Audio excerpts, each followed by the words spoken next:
이 아침에 하나님께서 오늘 우리에게 주신 말씀은 베드로전서 3장 8절에서 17절까지의 말씀입니다.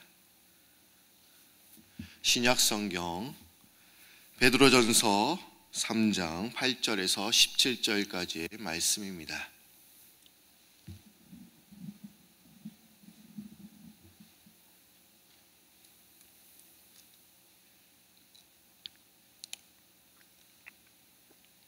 베드로전서 3장 8절에서 17절까지의 말씀입니다. 다 찾으신 줄 알고 한 절씩 교독하시겠습니다. 마지막으로 말하노니 너희가 다 마음을 같이하여 동정하며 형제를 사랑하며 불쌍히 여기며 겸손하며 악을 악으로 욕을 욕으로 갚지 말고 도리어 복을 빌라. 이를 위하여 너희가 부르심을 받았으니 이는 복을 이어받게 하려 하심이라. 그러므로 생명을 사랑하고 좋은 날 보기를 원하는 자는 혀를 금하여 악한 말을 그치며 그 입술로 거짓을 말하지 말고 악에서 떠나 선을 행하고 화평을 구하며 그것을 따르라.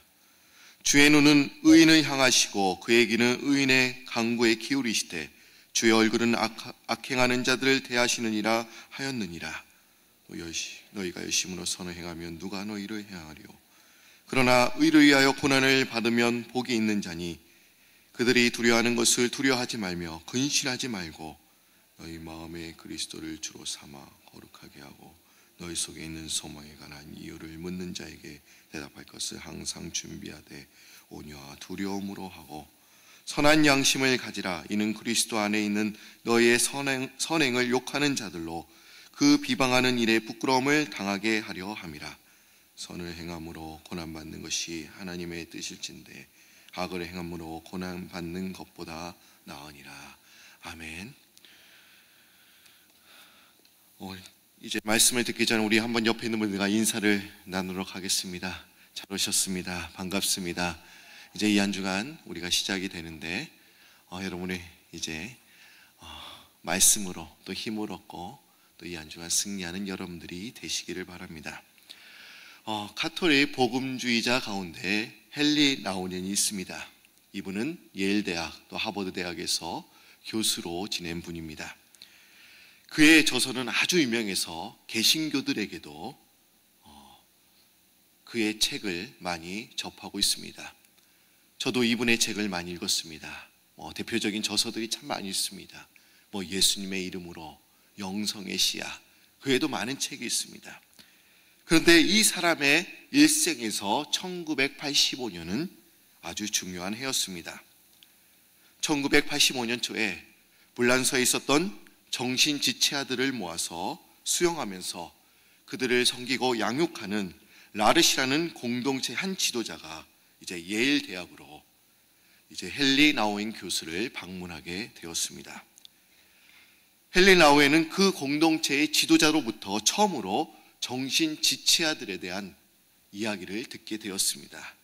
그리고 이 헨리 나우엔은 그들이 사는 얘기를 듣고 이제 감동받고 그냥 헤어지게 되었습니다. 그런데 얼마 지나지 않아서 이 공동체의 지도자도 있었던 장 바니에라는 그런 지도자로부터 편지 한 장이 날라왔습니다. 그 편지의 내용은 이런 것이었습니다. 자기의 공동체에서 정신지체아들의 수양회가 있으니까 여기에 와달라는 것이었습니다. 그래서 헨리 나우엔 교수는 처음엔 자신을 강사로 초청하는 줄 알고 이제 수련회에 가보았습니다. 근데 수련회에 가보니까 그 수양회는 침묵 수양회입니다. Silent Retreat. 사흘 동안 열리는데 기도만 하고 행동으로만 사람들을 돌봐주는 그리고 섬기는 수양회였습니다. 특이한 수양회를 참석하면서 이 헨리 나우엔 교수는 이상한 마음이 이제 끌리게 되었습니다. 헨리 나우엔 교수는 사흘 동안 아무 소리도 안 하고 정신지체아들을 돌봐주고 또 그들의 몸을 씻겨주고 밥을 먹여주면서 그들을 쳐다보면서 이제 마음으로 기도만 해주면서 돌봐주는 침묵 수양회에 참여를 한 것입니다. 그는 처음으로 정신지체아들의 세계 속에 자기 몸으로 부딪히면서 자기와 전혀 다른 삶을 살고 있는 그런 삶을 이제 알게 된 것입니다. 이제 친묵 수양회를 마치고 이제 다시 미국으로 이제 돌아오게 되었습니다. 그 또 한 장의 편지를 받게 되었습니다. 거기에는 이렇게 적혀 있었습니다. 교수님이 함께 있어서 너무나 축복이었습니다. 교수님이 이런 우리 같은 정신지체와 공동체의 지도자가 되어준다면 얼마나 커다란 하나님의 선물일까요? 라는 글이 적혀 있었던 것입니다. 그 당시 헨리 나우엔 교수는 예일 대학에서 이제 교수직을 맡다가 이제 하버드 대학으로 옮겼을 때였습니다. 그는 하버드 대학에서 교수를 일하면서 얼마든지 불쌍한 사람들을 도와줄 수가 있었습니다. 그런데 그 편지 한 장이 이상하게도 그의 마음에 도전을 주었던 것입니다. 주님이 나를 하버드 대학을 떠나서 정신지체와 공동체로 지도자를 나로 부르신다.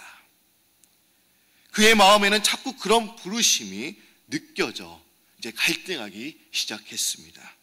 어떻게 하면 좋을까? 과연 내가 가야 될까? 떠나야 될까? 어떻게 해야 될까? 그는 매우 갈등했지만 주님의 강렬한 부르심만 사실을 결국 승인할 수밖에 없었습니다. 그래서 그는 이제 하버드 대학 교수직을 포기하고 그 후 가을에 캐나다 토론토 근처에 데이브레이크 커뮤니티라는 그런 정신지체화를 위해서 새로 생긴 공동체의 지도자로 떠나게 되었습니다.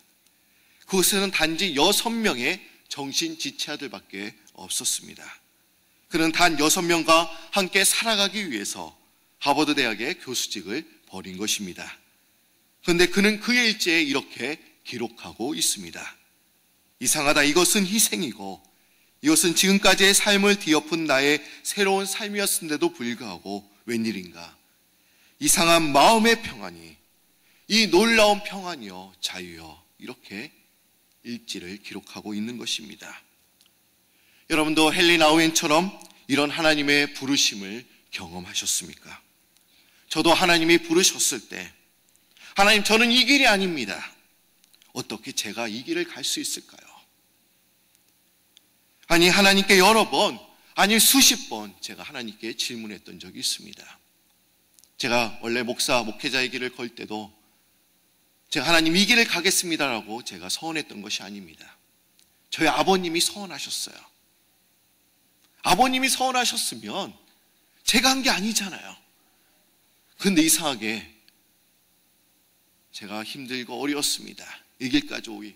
그러나 제가 이 길로 오니까 하나님께서 나를 부르셨다는 사실을 제가 다시 한번 깨달을 수가 있었습니다. 오늘 본문 말씀을 보시면 하나님께서 왜 우리를 특별히 부르셨는가에 대해서 이야기를 하고 있습니다. 왜 하나님께서 우리를 이 자리까지 부르셨을까요? 지금 베드로 사도가 베드로전서를 쓰고 있는 당시는 또한 어떠했습니까? AD 64년에 로마에 심각한 박해가 있었습니다. 또 그 후에 박해가 예상되었습니다. 이미 사도 바울은 로마의 공식 법정에서 그리스도인의 신앙을 변호하다가 순교를 당했습니다. 로마의 황제 네로는 그 로마의 대화재가 발생했을 때 그 국민의 불만을 해소시키기 위해서 이제 그리스도인들을 박해하며 또 희생하며 또 많은 사람들을 또한 죽이게 되었습니다. 또 네로의 뒤를 이어서 트라얀 황제가 있었습니다. 또 하드리안, 디오클라리안, 그 위에도 로마의 그런 10명의 많은 황제들이 이제 그리스도인들을 박해했습니다. 바로 이런 시기에 베드로는 편지를 하고 있는 것입니다. 이때는 고난의 때입니다. 그리스도인 된다는 것이 얼마나 어려웠는지 모릅니다. 도무지 소망이 보이지 않습니다. 근데 이때 하나님께서 그리스도인들을 부르신 이유에 대해서 이야기를 하고 있습니다. 그래도 우리는 지금 좋은 세상에 살고 있잖아요. 이때 부르셨으면 그래, 내가 좋은 평화의 시기에 살고 있으니까 나를 사랑하셨냐라고 아마 생각할 것입니다. 근데 그 당시 2000년 전에 그리스도인을 부르셨을 때 아마 그리스도인들이 이렇게 생각했을 것입니다. 왜 이때 나를 부르셨습니까? 오늘 본문 말씀 3장 8절과 9절 말씀을 보시면 그 특별히 우리를 부르신 이유에 대해서 이야기를 하고 있습니다. 마지막으로 말하노니 너희가 다 마음을 같이하여 동정하며 형제를 사랑하며 불쌍히 여기며 겸손하며 악을 악으로 욕을 욕으로 갚지 말고 도리어 복을 빌라. 이를 위하여 너희가 부르심을 받았으니 이는 복을 이어받게 하려 하심이라. 하나님께서 우리를 부르신 이유는 우리가 복을 받을 수 있도록 부르셨다는 것입니다. 지금 그 당시 기독교인은 고난과 핍박을 당하고 있습니다. 아마 그들은 이렇게 이야기를 했을 것입니다. 지금 목숨까지 위태로운 고난을 당하고 있는데 이것이 무슨 복입니까? 누가 이것을 복이라고 할 수 있겠습니까? 근데 14절을 보시면 베드로 사도는 이렇게 이야기를 하고 있죠. 14절 말씀 여러분들이 읽어주시기 바랍니다.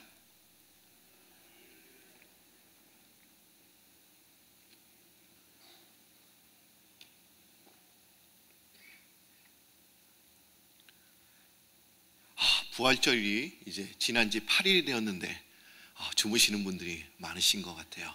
부활하시기 바랍니다. 14절 보시면 그러나 이를 위하여 고난을 받으면 복이 있는 자니라고 이야기를 하고 있습니다. 이를 위하여 고난을 받으면 복이 있다라는 거예요.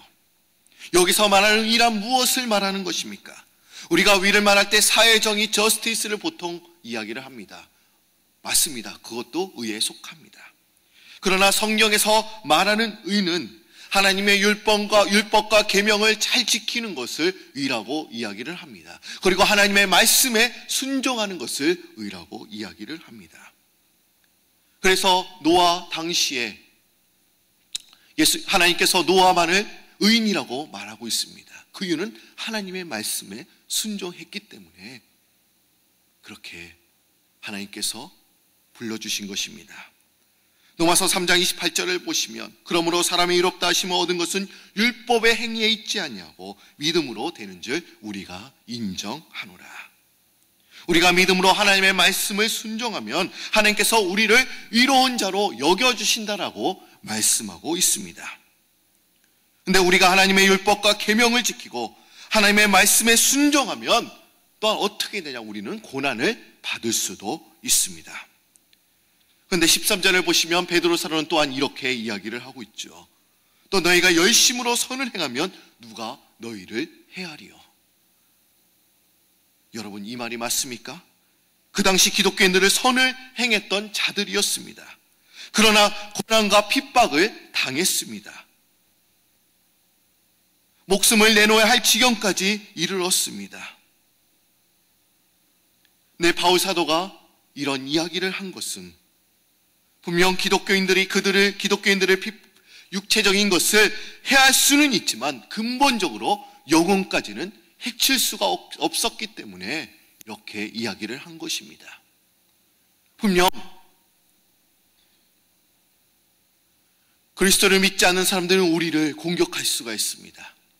우리 육체적인 부분은 우리가 해를 당할 수도 있습니다. 그러나 우리의 영혼은 해를 절대로 당할 수 없는 것입니다. 우리의 영혼은 주님께서 지켜주신다는 것입니다. 그러기에 여기서 말하는 복이란 영혼의 복을 의미합니다. 영원한 생명, 영생을 의미합니다. 하나님께서 우리를 부르신 목적이 뭐냐? 영혼의 복, 그 영생, 영원한 생명을 얻도록 우리를 부르셨다는 거예요. 과연 이것이 복이 아니고 무엇이겠습니까? 영생을 가진 그리스도인들은 분명 다른 것이 있습니다. 과연 그것이 무엇입니까? 그것은 고난의 때에도 소망을 본다는 것입니다. 왜 그렇습니까? 내가 영생을 가졌고 영원한 생명을 가졌는데 희망을 가질 수밖에 없는 것이죠. 안 그렇습니까? 세상에서 보면 그리스도인들이 아마 우리들이 미친 사람처럼 보일 것입니다. 분명 여러분들, 세상 사람들이 보면 다 여러분들 다 미친 사람이에요. 새벽 기도 나오는 그 자체도 미친 거예요. 그런데 보십시오. 그들은 고난 중에 있습니다. 여러 번 들여다보아도 희망의 지푸라기를 잡을 것이 아무것도 없습니다. 근데 이런 사람을 보면서 어떻게 저런 사람 가운데 소망을 가질 수 있을까? 모든 사람들이 궁금해합니다. 그리고 그들이 우리를 핍박하면서도 이렇게 질문할 거예요. 어떻게 너희들은 이런 상황 가운데 소망을 가질 수 있는 것이 무엇이냐? 과연 그 비결이 무엇이냐라고 우리에게 항상 질문할 것입니다. 과연 이런 질문을 받을 때 여러분들은 무엇이라고 대답하시겠습니까? 그냥 예수님만 믿으면 돼요라고 여러분들 대답하시겠습니까? 그러면 안 돼요. 아니면 또 다른 어떤 답이 있습니까? 오늘 본 말씀 15절과 16절 한번 전반절 말씀을 보도록 하겠습니다. 이 말씀이 오늘 말씀의 키 본문이 됩니다. 15절 말씀 여러분들이 한번 크게 읽어주시면 감사하겠습니다.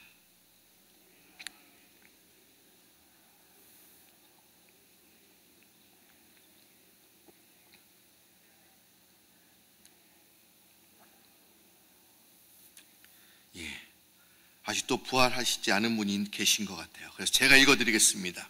너희 마음에 그리스도를 주로 삼아 거룩하게 하고 너희 속에 있는 소망에 관한 이유를 묻는 자에게는 대답할 것을 항상 준비하되 온유와 두려움으로 하고 선한 양심을 가지라. 우리가 소망에 관한 질문을 받을 때 온유와 두려움으로 대답을 하고 선한 양심을 가져야 된다라고 이야기를 하고 있습니다. 여기서 말하는 온유란 무엇을 의미합니까? 상대방의 태도를 변화시키는 하나님을 신뢰하는 그런 성품을 또한 가리킵니다. 또한 두려움이나 하나님을 경외하는 마음을 가리킵니다. 그리스도인들은 많은 사람들의 질문에 대한 대답으로 또한 변론하는 과정에서 자기의 주장이나 감정으로 말할 때가 있습니다. 그러나 우리는 그렇게 말해서는 안 된다는 겁니다. 오직 하나님 앞에서 온유함, 그 친절함과 두려운 마음으로 합당한 진리만을 말해야 된다는 것입니다. 여러분, 변증이란 무엇입니까? 변증이란 변호한다라는 그런 의미죠. 즉 하나하나 떼어서 종합적으로 증명하는 것을 의미합니다. 저기 기독교 역사를 보시면 기독교 변증학이라는 그런 학문이 생겼습니다. 그 이유는 기독교에 대항하는 그런 이단들이 많이 있었습니다. 그때만 해도 영지주의자가 있었죠. 그리고 몬타누스라는 그런 영지주의자가 있었습니다. 그래서 기독교 교리를 수호하고 또 변호하고 옹호하기 위해서, 그리고 믿지 않는 사람들에게 그 질문을 답해주기 위해서 기독교 변증학이 생긴 것입니다. 왜 많은 사람들이 기독교 신앙을 받아들이지 않는 이유가 무엇이라고 생각하십니까? 그것은 많은 사람들이 우리가 믿는 기독교를 이성적으로 받아들일 수 없기 때문에 믿지 못하는 것입니다. 기독교 신앙은 과연 진리인가라는 강한 그런 그들의 의문을 가지고 있습니다. 그런데 우리가 그에 대한 적절한 대답을 해주지 못하면 그들은요 절대로 우리가 믿는 하나님을 믿을 수가 없습니다. 그러니까 요새 젊은이들이 기독교를 받아들이지 않는 이유는, 교회는 사람들에게 항상 이렇게 이야기를 하죠. 그냥 무조건 믿어봐라. 따지지 말고 한번 믿어봐라고 이야기를 합니다. 그냥 밀어붙이기만 합니다. 우리가 잘 아는 특기가 뭐예요? 그냥 밀어붙이기만 하죠. 절대로 믿지 않는다는 거예요. 지식에 근거한 지성적 신앙을 가르쳐 줘야 하는 것입니다. 이러한 결과 지성적 욕구가 있는 사람들은 교회를 떠나게 되었습니다. 세속적인 세계관의 영향을 받고 있는 사람들이 복음을 영접할 수 있는 적절한 설명과 기회를 얻지 못했다는 것입니다. 그래서 어떤 신학자는 이렇게 이야기를 합니다. 교회가 진정한 하나님의 뜻대로 세상적인 기둥이 되려면 사도행정적인 교회가 되어 수많은 사람들의 이문점에 대하여 이성적으로 변증하고 설득할 수 있는 능력을 갖추도록 준비시켜야 된다라고 이야기를 하고 있습니다. 그러나 여러분, 지성의 부작용도 있지요. 쓸데없이 머리만 커지는 그리스도인들도 있습니다. 교회 안에서 좀 배웠네 라고 하면서 많은 사람들을 또한 가르치려고 해요. 그것은 잘못된 것입니다. 또 이런 사람들을 함부로 판단하는 것이 몸에 배어 있습니다. 또 유명한 목사님의 설교를 인터넷으로 또 방송으로 듣습니다. 그리고 너무나 머리가 커졌어요. 그리고 자신이 다니는 교회 목사님에게 항상 이야기를 하죠. 우리 목사님 설교가 이상해. 항상 비판만 합니다. 물론 이런 태도는 경계해야 합니다. 그러나 우리는 모든 진지한 질문들에 대한 그런 대답을 가지고 있어야 합니다. 에디오피아 내시가 사도행전 8장을 보시면 이 내시가 이사야 53장을 읽고 있었죠. 그러나 그는 이사야 53장 이 고난의 종이 누구를 의미하는지 알 수가 없었습니다. 그리고 때마침 성령께서 빌립 보고 이 에디오피아 내시에게 가라고 말씀해 주셨죠. 그리고 묻습니다. 너가 읽는 것이 무엇인지 이해가 되냐? 그러나 이 에디오피아 내시는 이렇게 얘기하지 않습니까? 지도해 주는 사람이 없는데 내가 어떻게 이것을 알 수가 있겠습니까? 여러분, 이 빌립은 어떤 사람이었습니까? 빌립은 말씀으로 준비되어 있었던 사람이었습니다. 내가 집사라고 하면서, 내가 권사라고 하면서, 내가 장로라고 하면서, 내가 목사라고 하면서 우리는 너무나 말씀에 무지합니다. 여러분, 말씀도 무지하면 그것도 큰 죄가 되는 줄 믿습니다. 하나님께서 우리에게 항상 이렇게 말씀하고 계십니다. 소망에 관한 이유를 묻는 자에게 대답할 것을 항상 준비하라고 하십니다. 우리는 말씀으로 무장해야 됩니다. 여러분, 이럴 때는 아멘도 해주셔야 돼요. 제가 그냥 아멘 하라고 하는 게 아니에요. 여러분, 제가 청년 사역을 맡고 있습니다. 근데 청년 사역이 다 쉬운 줄 아세요. 이제 청년들하고 놀아주면 되는 줄 안다. 근데 그렇지 않습니다. 청년 사역이 무지 힘들어요. 그 이유가 있습니다. 제가 청년들하고 수요일 날에는 수요 예배가 있고 또 성경 공부가 있어요. 성경 공부는 금요일 저녁 밤늦게 또한 성경 공부를 하고요. 또 토요일 아침에도 성경 공부를 합니다. 그런데 이 성경 공부 설교를요 그냥 대충 준비하고 나가면 청년들이 다 알아요. 목사님 대충 준비하셨죠? 오늘은 피곤하신가 봐요. 사역이 바쁘셨나 봐요. 이렇게 질문합니다. 그리고 어려운 질문을 많이 해요. 그렇기 때문에 제가 그 질문에도 준비하기 위해서 철저히 준비해야 합니다. 청년들이 똑똑하다 보니까 그냥 넘어가지 않습니다. 뭔가 질문할 것들이 많아요. 제가 질문하다고 여러분들 다 가만히 있으시잖아요. 근데 청년들은 다 질문해요.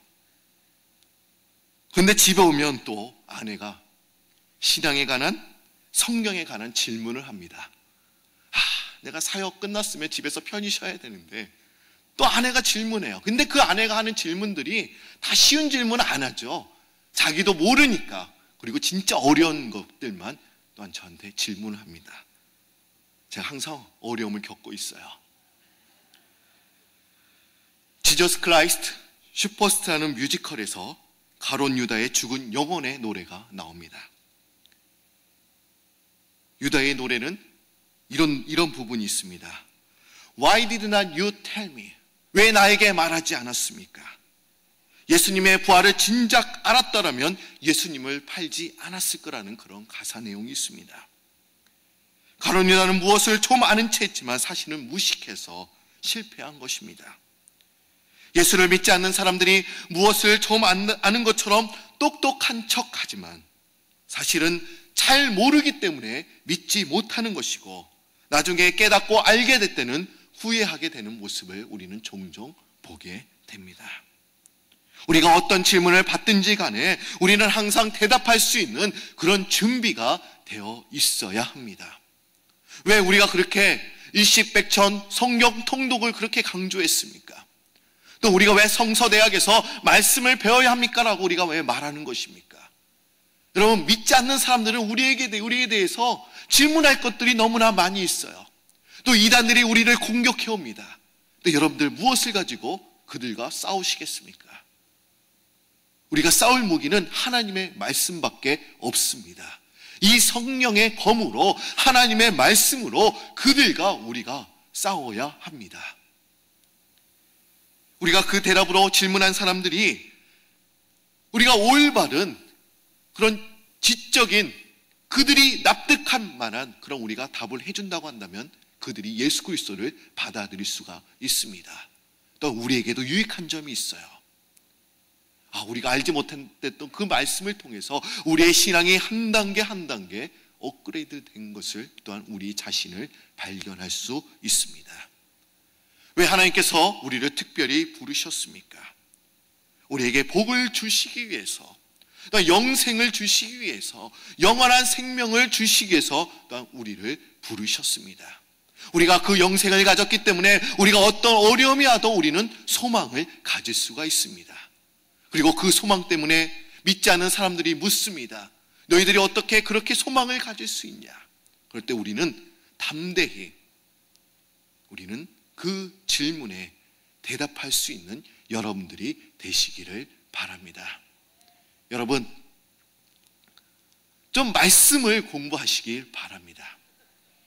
저는요, 아직도 말씀 공부를 해요. 저는 책을 많이 보기도 하지만 또 성경을 많이 보기도 합니다. 왜 그렇습니까? 저도 너무나 모르는 것들이 많이 있어요. 과연 예수님께서 부활하신 후에 또 다시 오신다고 말씀하셨잖아요. 과연 그때 우리가 어떤 모습으로 어떤 변화되고 과연 천국은 어떻게 될까? 성경에서 나오지만 또 잘 이해가 되지 않는 분들이 너무나 많이 있습니다. 그렇기 때문에 우리는 계속 공부를 해야 합니다. 오늘 말씀, 우리 15절 말씀 우리 다 같이 한 목소리 읽고 오늘 제가 말씀을 마치도록 하겠습니다. 참 중요한 말씀이에요. 같이 읽겠습니다. 너희 마음에 그리스도를 주로 삼아 거룩하게 하고 너희 속에 있는 소망에 관한 이유를 묻는 자에게는 대답할 것을 항상 준비하되 온유와 두려움으로 하고 선한 양심을 가지라. 아멘. 오늘 이 말씀을 가지고 항상 우리가 준비하며 온유와 두려움으로 또 믿지 않는 영혼들에게 대답할 수 있는 그런 여러분들이 되시기를 바랍니다. 다 같이 기도드립니다.